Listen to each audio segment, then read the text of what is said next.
Today we want to talk about how to create more drama or interest in your painting. Because a lot of times we have a reference and we fall in love with an object, whether it's a barn, house, figure, tree, and we kind of lose that sense that we need to have that overall feel of the whole painting has some interest or drama to it. And that's why we photograph early morning, late in the evening or late afternoon, or paint early morning, late afternoon, where the light is low and there's a lot more dark and light contrast, a lot more drama.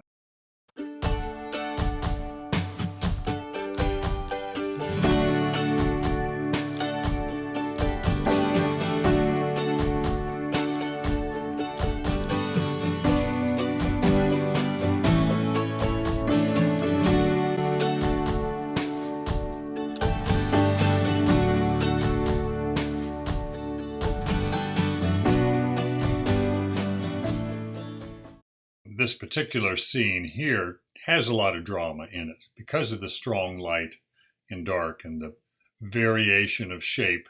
Trees are all different sizes and shapes. The lights on the buildings are different sizes and shapes.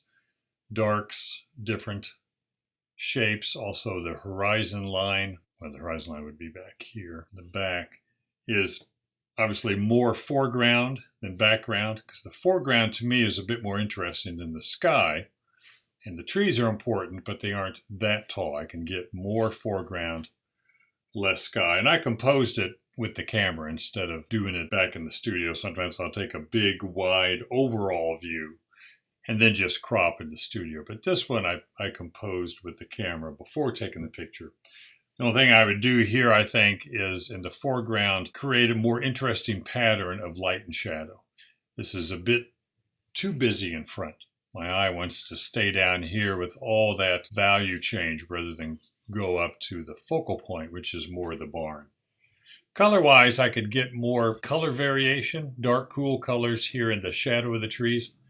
In the reference, it's kind of a blackish green, not much color interest there. And that cuts down on the drama. You have more color variation. That doesn't mean bright, intense color. It just means more variation. I might have it all muted color, but just some variation to create more interest. Now this one here, same thing. I need to decide compositionally the horizon line, because right now the horizon is back here, right about midway. And that just cuts the painting in half. So do I want more sky or more foreground? I think I would definitely want more foreground. A lot of empty space here in the sky, so I'll cut off a little bit of the left side, have all of the foreground, and just cut some of the sky off here to make sure that gets it out of center. And it does a little bit. I would probably cut off the sky a little bit on the left side. I like the right side. Color variation in the trees. Left side is less interesting, further away from the focal point, which is about right in here. And that works better as far as the shape of the sky compared to the size and shape of the foreground. It cuts down on that, and the horizon line is, again, the horizon line is where the sky would meet the ground if you scrape everything off. And it would be, can't draw a straight line, be right in there. You can see the size of the ground, but compared to the size of the sky, the ground's a lot bigger. Then we still have this big empty space that I want to do away with. And the problem is the trees here are all the same size, same shape. I can lift up the size of some of these other trees. So what I want to do here, you can see as far as the background goes first, just creating different shapes and sizes, fill up that kind of empty space. Also gives more dark in the background to allow the somewhat lighter roof to jump out. And I can use the colors on the trees here on the right, maybe push them a bit more. And these aren't just bright, intense colors. They are strong, but they're not just straight from the tube. This would be a yellow that's straight from the tube. Even if I get a little darker, more straight, you can see the yellow here is slightly muted. So even your really strong colors, you want to keep them slightly muted. Not much, but enough so that at the very end, you can pick a spot or two, whether it's in the trees or in the barn, and get a real strong, intense color. And then it'll stand out because everything else is just slightly muted. And using the variation of value and color in the grass so the viewer's eye can follow some kind of path leading back to the focal point, which is the barn. So you can see just a bit more change of shape. In this case, gives more contrast, a bit more color, making those trees even a bit bigger, even to make them a bit more important. This one also, early in the morning, all these are in Missouri. And it's a real subtle landscape, no big mountains and rushing rivers, but real nice rolling hills, good trees. There's a lot here going on, contrast-wise, and a lot of drama created by these lights and then the strong shadows cast from trees. Sun's coming this way, and all of these shadows fill up, break up the composition. The only thing I would want to think about on this one is to crop it. And here, my focal point's going to be this tree right here in the middle. And I want to decide to make that tree stand out more. I can increase contrast of these branches here.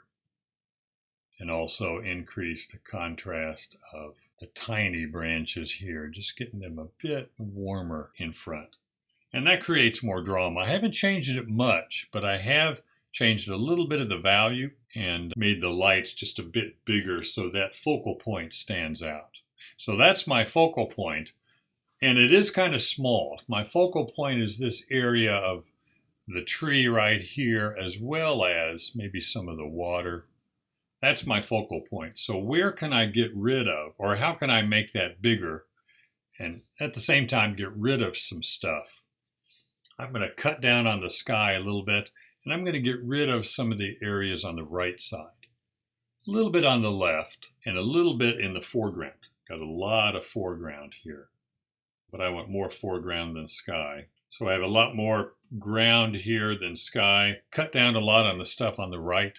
And now my tree, the focal point, and the water is bigger. It comes forward more. Still have a little bit of foreground, enough foreground to push the pond and the tree back some, but it's not as far back as there.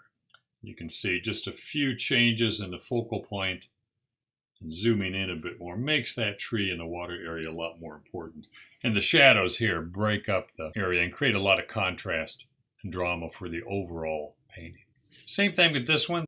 This one's set up pretty well also. If you're at the right time of day, your drama's pretty well set up. I think what would create more interest in drama here would be to create more cooler color in the background. If you just look at the background first, I'm just pulling that background hill. It is slightly more muted and cooler than the trees in the middle ground and the sunlit grass, but if I cool it off a bit more, you can see that really goes back. And just creating that more space in the painting adds more drama. Then in the trees here, I'm making the shadows bigger and more simple.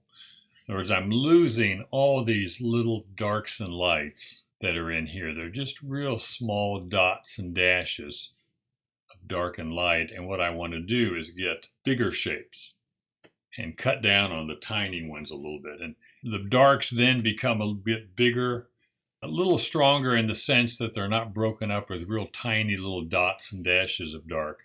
Now they're bigger shapes, and they really separate from this background color back in here, value-wise and color-wise. A lot cooler back there and lighter, so these bigger darks have more impact on creating depth.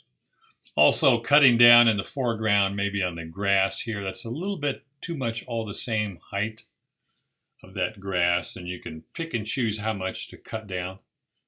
And taking maybe the idea of the cows that are way over here and maybe putting them in the pond, maybe having another one over here. I don't think I would have them this far over on the side. And here I do like the bigger overall shape.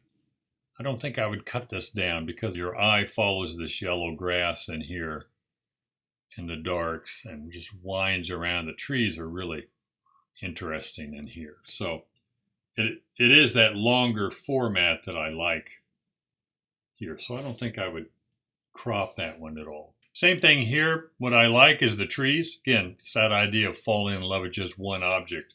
But how do you make it more interesting? I think I would move some of the cows over, maybe into this area or this area, but create something in the foreground to break it up. It's a bit too much the same. Same thing with the trees here. There's no depth in these trees at all. Everything is just this big shape that kind of stays in front. So I want to separate maybe these trees from these trees. Put these so they stay back in the background a little bit more. And that'll separate them. I can use temperature change and value change to do that. And also break up that foreground. So using a bit, I don't know, would it be just shadow in the background from trees casting a shadow in the back. A little bit cooler than the shadows in front and lighter. Still pretty dark, but still there's some change there. If you look at the background, that creates that separation between one group of trees to another. The idea that we're creating kind of layers of trees, foreground layer and then background layer.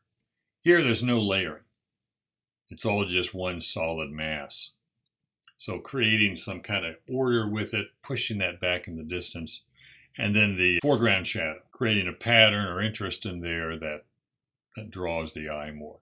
And the eye can follow the edge of these shadows here as they kind of wind in and go all over the composition. But that creates a lot more drama than this. Good trees, I really like these trees in here. And the cattle standing around, but I would move a cow here and here. I don't know, I might put a third one in there or like that one there. Usually odd numbers are better, 3 to 5 cows. I like the ones back in here because they just create interest in the background. They can pull your eye in a little bit.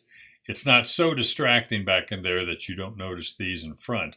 These cows in front are a lot more important, but I just want to create some interest in that background. And then lastly here, I like the lighting, kind of backlit, the shapes of the trees. Do like the trees in here, very nice shapes, contrast. But what I don't like is the barns being way over here on the left side and the trees being way over on the right side. So I would move the barns into here and get rid of this area there. Just decide what would make a better composition and moving the barn in there. Also, this tall grass, there's a bit of a creek back in there. If I can wind that grass this way instead of just running right off the canvas. You don't want an uncut line. All that does is cut the foreground off from the rest of the painting. So I want to think of a way to move that a little bit so it's not running off the canvas. And what I've done here, and you can see, let's start in the background, just creating a little bit of strong distance. Fairly muted bluish green, very blue green. And you can see it doesn't take much. I put a little bit over in here, a little bit there, and some between that tree there. And it's just enough to create another layer of trees that give it some depth. Then moving this barn here closer to the middle, so it's not just sitting on the edge, left edge of the canvas. And then moving the tall grass in here so that your eye can wind around. I maybe would create a bit more movement in that grass. I got it a bit too straight. And then breaking up here with a little bit of that cast shadow. Because this is set up for cast shadow. It's late afternoon, so the light is low, shadows are long. So to put cast shadows there would make sense. If it was midday and had midday lighting, long cast shadows wouldn't make sense. So I can always use that to break up big foreground areas. And here my focal point is probably an area in here. I might even move this tree over just a bit, but this gives it a good view. And again, I want more foreground in this than sky because my focal point is not the sky. And I still have all the trees there, just cutting out some of the sky. And now my focal point's a lot bigger, more important, and got rid of some areas that didn't help the painting and was able to move that barn. So I'm not making up stuff. Well, I guess I'm making up the long cast shadows here. But in this case, just moving these tall reeds this way to pull your eye into the composition better. And just taking the barn and moving it here. So kind of think through the composition. Really work on how to get it better. And using, again, sketchbook is the best way to do it. The more you do it, the more you develop an eye for composition. If you just take what the photograph gives you, you're going to lose a lot of interest in the painting, a lot of drama. So think about drama and better composition.